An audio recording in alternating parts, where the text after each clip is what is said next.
समधी सारखीच असतात पाटलीनबाई. अहो बाळू मामा त्यातले नाही, ते वेगळे आहेत. बाळू मामा खरंच वेगळं आहे. राम राम पाहुणं. राम राम. कोण म्हणायचं तुम्ही? मी रावसाहेब गायकवाड, कागलचा शेतकरी आहे. अच्छा अच्छा, बस बस, या या, बस बस. तुम्ही बसा बाहेर. हा या या. ऐ शंभू, शंभू, घ्या पाणी घ्या. असं असं ठेव. कसं काय येणं केलं तुम्ही? तुमच्या लेखाचं लगीन करायचंय असं समजलं. होय होय. माझी बी लेख आहे लग्नाची, एकुलती एक आहे. स्वतःचा वाड आहे कागलमध्ये आणि 100 एकर जमीन आहे स्वतःची, बागायती. लेख बी देखणी आहे. तुम्ही म्हणत असाल ना तर बघायचा कार्यक्रम उरकून टाकू.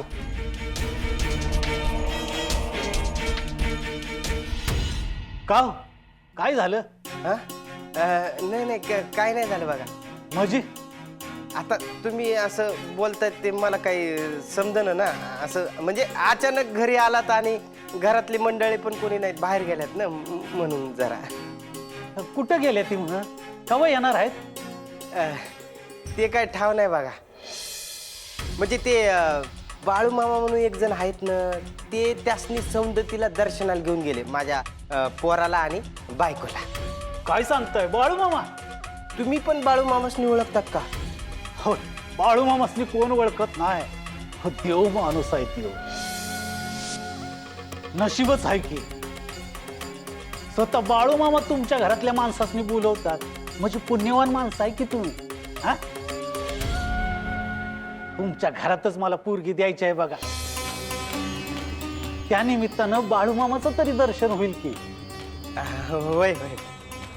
मग सांगा की केव्हा बघायचा कार्यक्रम करायचा? ते करू ना, पण मी काय म्हणतो रावसाहेब, एकदा पोराला बघून घ्या म्हणजे बरं होईल ना. हो, बाळू मामा तुमच्या संगतीला. मग काय बघायचं आणि काय बोलायचं, काय ते बघायचा कार्यक्रम ठरवाच एकदाच. बर, ते सांगावा धाडतो मी तुम्हाला घरचे आले की. हा, असं वय? अहो, तुम्ही कागलमध्ये कुणाला बी विचारा, गायकवाडांचा वाडा कुठं आहे, वाड्यावर आणून सोडत्याल.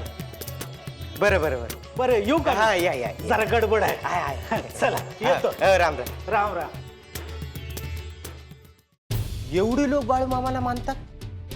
खरंच देव माणूस आहे वाटतं, आणि खरंच काम केलं वाटतं बाळू मामाने.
आता तुम्ही जावा आहेत ना, आम्ही जातो. मामा आमासनी बी येऊ द्या की तुमच्या संग.